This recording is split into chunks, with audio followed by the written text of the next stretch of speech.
Viewers, আজকে জেবাস daily ব্লগে দেখাবো মাছ কেমনে রান্না করে। কাতল মাছ টাটকা মাত্র কিনে আনছে বাজার থেকে, আর রুই মাছ, এই দুইটা মাছের রেসিপি আজকে আপনাদেরকে দেখাবো। হ্যাঁ, চলে আসলাম মাছ রান্না নিয়ে। দেখেন এই কাতল মাছ আর রুই মাছ আপনাদেরকে দেখাইছিলাম, তাজা আনছে মাত্র। বাচ্চাদের জন্য রুই মাছটা কড়া করে ভাজি করব, আর রুই মাছ আর কাতল মাছ মিক্স করে আলু দিয়ে রান্না করব। ঝোল, আলুর পাতলা ঝোল হবে। প্রথমে এগুলা ভাজি করে নিই। প্রথমে কড়াইতে সাদা তেল দিব। বিসমিল্লাহ।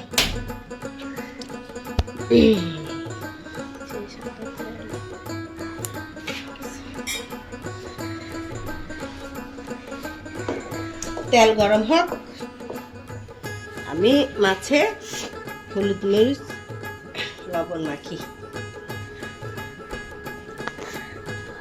অন্ধকার আসতেছে, একটু আলো দাও। গ্রেভির জন্য লাল লাল করে মাছ ভেজে নিলাম।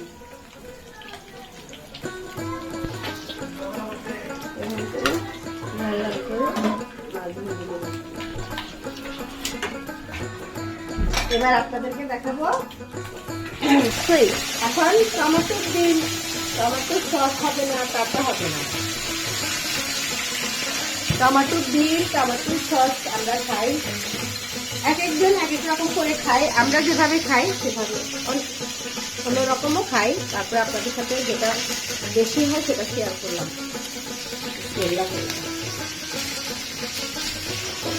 প্রথমে পেঁয়াজ দিবেন পরিমাণ মতন, তারা ঝাল কাঁচামরিচ যাই বলেন দিয়ে দেবেন।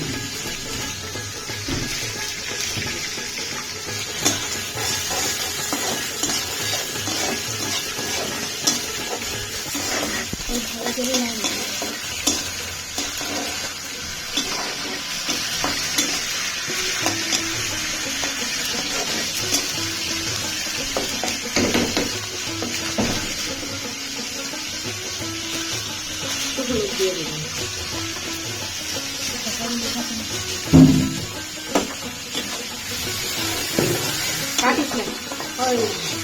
ভালো করে লাগবেন। একটু ভাজা ভাজা হয়ে গেলে এর ভিতরে দিয়ে দিতেন এরকম কাঁচা টমেটো। সবুজ লাল লাল থাকলেও সমস্যা নেই, আমাদের কাছে যা ছিল তা দিয়ে হয়ে গেল। দিয়ে দিলাম টমেটো। টমেটোর সিজন, খাবেন বেশি বেশি করে। টমেটোর অনেক গুণ আছে, শরীরের জন্য খুবই উপকার। এখন যেহেতু টমেটোর সিজন, সবসময় প্রত্যেক দিনে খেতে পারেন। দিয়ে দিলাম লবণ। লবণ দিয়ে একটু লাগালাম।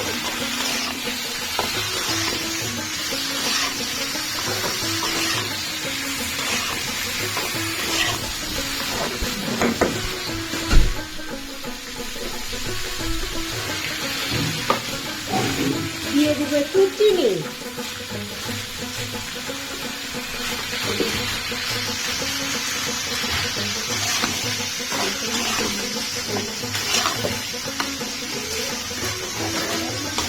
এই যে আপনার এভাবে করে বসায়, একটু ঢাকনা দিয়ে দিবেন।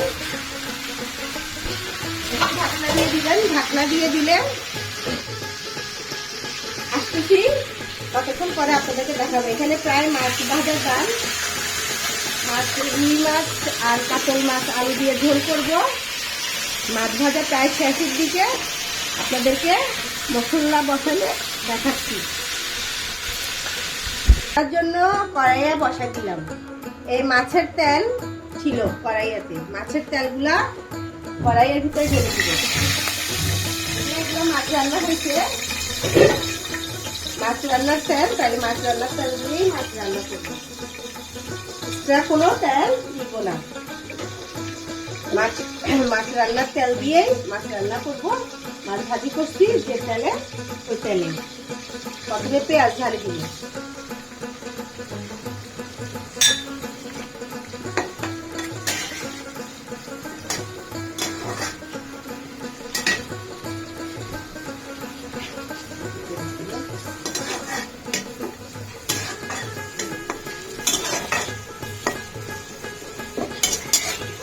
পেঁয়াজ ঢালে দিলাম। পেঁয়াজটা একটু গললে ঢালে দিব মাছ রান্নার সব রকমের মশলা, যা যা লাগে তা ঢেলে দিব।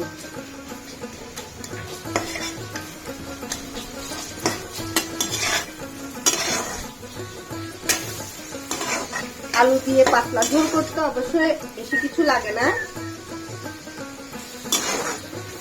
লাগে না, তাও আপনাদের সুবিধার্থে দেখানো। রসুন বাটা,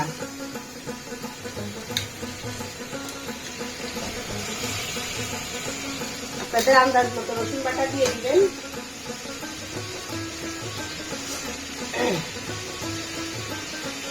লবণ দিয়ে দিবেন পরিমাণ মতো।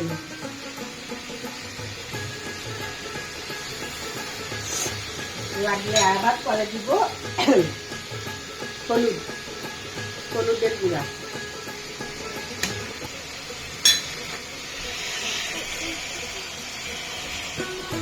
মরিচের গুঁড়া, ধনিয়ার গুঁড়া,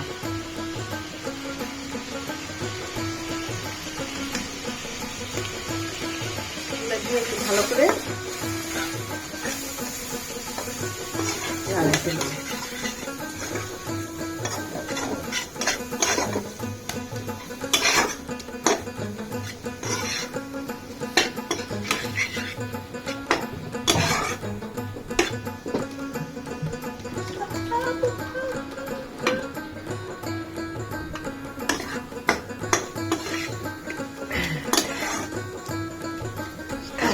আপনি দেখছেন কি সুন্দর মশলাটা ইয়ে হয়ে গেছে, কষানো হয়ে গেছে, মশলা মাখা মাখা হয়ে গেছে। মশলা মাখা মাখা হয়ে গেছে, একটু আরো ভালো করে কষাতে হবে, তাই একটু পানি দিয়ে দিলাম।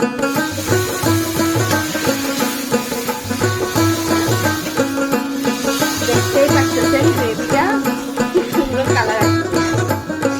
পানি দিয়ে ভালো করে কষাতে হবে, নাহলে মশলার একটা স্মেল থাকে, সেটা ফুটে যায়। ভালো করে রান্না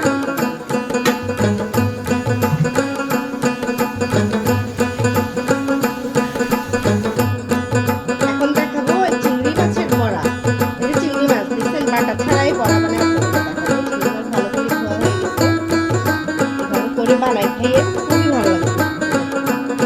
এখানে আছে চিংড়ি, যেহেতু এখন চিংড়ির সিজন, এগুলো সবখানে পাওয়া যাচ্ছে। তাহলে কি কি দিই দেখেন। প্রথমে দিব রসুন বাটা, এরপরে দিব আদা বাটা, এরপরে দিব ধনে গুঁড়া দিব, এরপর দিব হলুদের গুঁড়া, এরপরে দিব মরিচের গুঁড়া। যেহেতু এখানে কুচানো মরিচ আছে, মরিচের গুঁড়াটা একটু কমাই দিলাম। এরপরে দিব মাংসের যে কোনো মশলা। আপনাদের বাসায় যে কোনো মশলা যদি মাংসের থাকে দিতেও পারেন, নাও দিতে পারেন, এটা আপনার টেস্ট বাসের উপর। দিলে একটু ভালো লাগবে, দিলে খেতে ভালো লাগবে। এরপরে দিব লবণ, পরিমাণ মতো লবণ। এখানে কাটা ধনিয়া পাতা, কাঁচামরিচ, পেঁয়াজ একসাথে ঢেলে দিব। এগুলা একটু মুচমুচে হওয়ার জন্য সাথে দিব বেসন।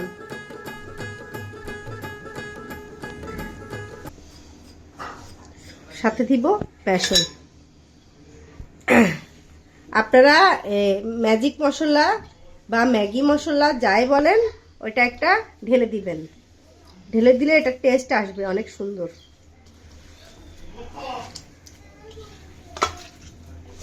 আগে মাখা হয়ে যাক, মাখা হয়ে গেলে আমি একটা ম্যাজিক মশলা বা ম্যাগি মশলা ঢেলে দিব।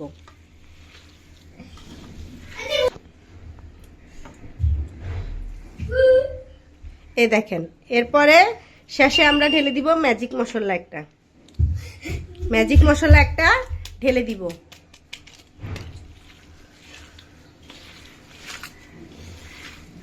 এখানে আমরা গ্যাস জ্বালিয়ে দিচ্ছি, কড়াইটা একটু গরম হোক।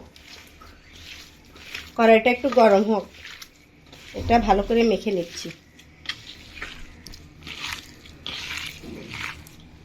দেখেন, আপনার কোনো বাটার ঝামেলা ছাড়া আপনি সুন্দর একটা বড়া রেসিপি রেডি করে নেবেন। অনেকে বাটতে ঝামেলা, সেজন্য হয়তো নেয় না। কোনো ঝামেলা নাই। গুঁড়া চিংড়ি বলে, গুঁড়াইচা বলে অনেকে বলে গুঁড়া চিংড়ি, আপনারা যে যেটাই বলুন না কেন। এই দেখেন, এভাবে বানালে আপনাদের কাছে খুবই মজা লাগবে। ধনেপাতা যদি থাকে বেশি করে দিবেন, এই যে আমার আছে তাই আমি বেশি করে দিচ্ছি। অল্প দিলেও চলবে। টেস্টের উপরে কড়াইটা গরম হয়ে গেছে, কড়াইটা প্রায় গরম হয়ে গেছে। এদিকে বড়াও মাখা শেষ, কড়াইটাও গরম হয়ে গেছে। সাদা তেল ঢেলে দিই, কড়াইয়ের ভিতরে সাদা তেল দিয়ে দিচ্ছি।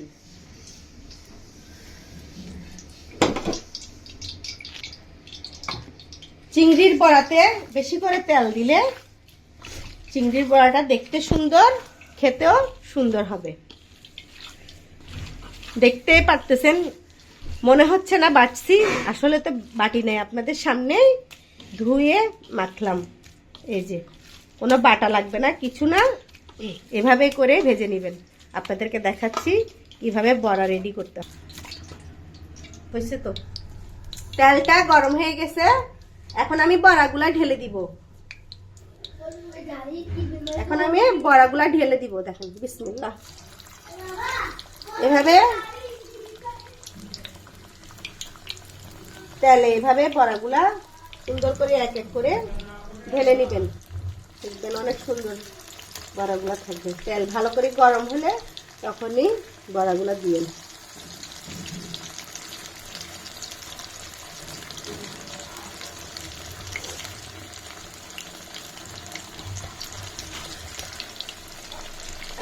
দেখেন, বড়াগুলা তেল ভালো করে গরম হইলে আর তেল বেশি করে দিয়ে তারপরে বড়াগুলা ভাজবেন, তাহলে দেখবেন খেতে মুচমুচে লাগবে। তেল অল্প দিলে এগুলা খেতে মুচমুচে হবে না। এই যে এইভাবে করে বড়া বানিয়ে দেখবেন, খুবই টেস্ট, কোনো বাটা ঝামেলা ছাড়া। চিংড়িগুলা ভালো করে ধুয়ে এনে সবকিছু মেখে বড়া বানিয়ে ফেলুন।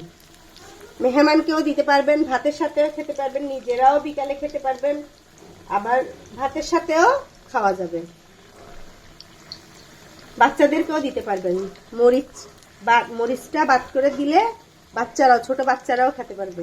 এখানে আমার মাছ আর আলু যেটা ছিল, এটা মাছ আর আলু যেটা ছিল এখানে, সেটা এই যে মাছের ঝোলের আলুটা একটু ইয়ে হয়ে গেছে। এখন আমি মাছ ঢেলে দিব। এই যে ভেজে রাখা মাছগুলা ঢেলে দিব। পাতলা ঝোল, সেহেতু ঝোলটা একটু পরিমাণটা বেশি থাকবে। এটা তাজা মাছের পাতলা ঝোল। মাছটা অবশ্যই আপনারা দেখছেন, একবারে তাজা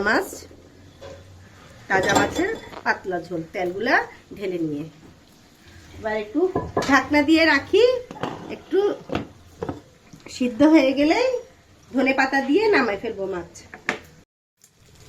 এই যে আমার চিংড়ির বড়া, দেখেন চিংড়ির বড়া রেডি। বাটার ঝামেলায় ছাড়াই চিংড়ির বড়া হয়ে গেছে। এভাবে করে ভাতের সাথে খেতে পারবেন, মেহমান আসলে দিতে পারবেন, আপনারা নিজেরাও বিকালের নাস্তা হিসেবে খেতে পারবেন। চিংড়ির ঝুড়ির বড়া। এদিকে আমার কাতল মাছের আলু দিয়ে ঝোল, দেখেন কালারটা দেখেন কি সুন্দর আসছে, প্রায় শেষ।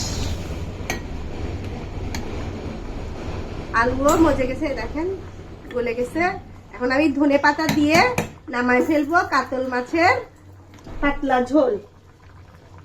কাতল মাছের আলু দিয়ে পাতলা ঝোল। তাজা মাছ দিয়ে এভাবে পাতলা ঝোল খেয়ে দেখবেন, খুবই মজা।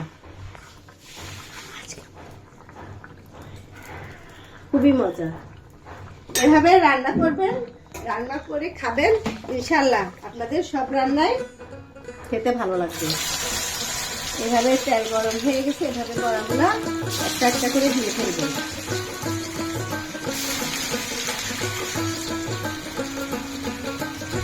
দেখে নিলেন কিভাবে কাতল মাছের পাতলা ঝোল করছি, কিভাবে চিংড়ির বড়া করলাম, কিভাবে টমেটো দিয়ে সহজে একটা ভাতের সাথে খাওয়ার জন্য সস রেডি করে ফেললাম। এই যে সস রেডি করে ফেললাম। এখানে বড়া, চিংড়ি মাছের বড়া, এখানে কাতলা মাছের পাতলা ঝোল। আশা করি আপনাদের সবার ভালো লাগছে।